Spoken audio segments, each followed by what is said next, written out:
જૂનાગઢ જિલ્લાના માંગરોળ બંદર તેમજ ચોરવાડ બંદરોના માછીમારોની સમસ્યાનો ઉકેલ ક્યારે આવશે?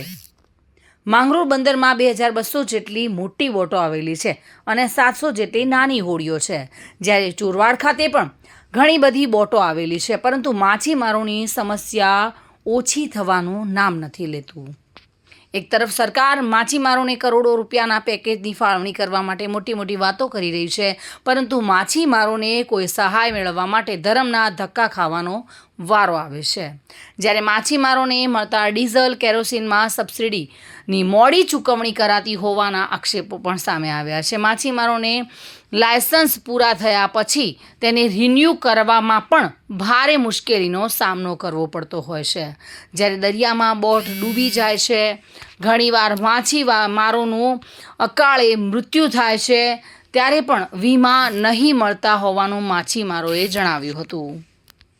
માછીમારો દરિયામાં જાય, પોતાનું જાનનું જોખમ લઈને જાય, આખું કુટુંબ એની રાહ જોતું હોય, કુટુંબનો મુખિયા દરિયામાં હોય અને ડૂબી જાય, અકસ્માત થાય તો એને તાત્કાલિક એના કુટુંબને સહાય મળવી જોઈએ। મોદી સાહેબ ખૂબ માછીમારોની ચિંતા કરે છે, તો અમારો એવો આશય છે કે ભાઈ એને પણ તાત્કાલિક સહાય મળવી જોઈએ। એવા કિનારાના 10-15 કેસ જૂનાગઢ જિલ્લાના હોય એવું ધ્યાનમાં આવ્યું છે।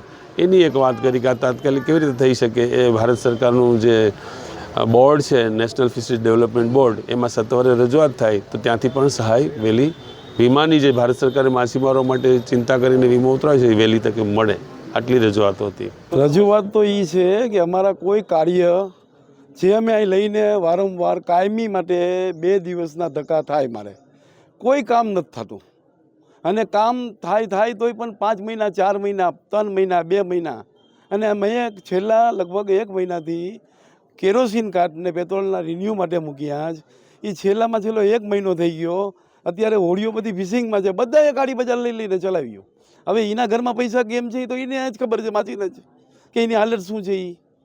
હાલ તો અનેક સમસ્યાઓનો માછીમારો સામનો કરી રહ્યા છે, પરંતુ જો ધ્યાન નહીં આપવામાં આવે તો માછીમારો બેરોજગાર બની જશે અને આ પરિસ્થિતિ વણસાયેલી જોવા મળી રહી છે।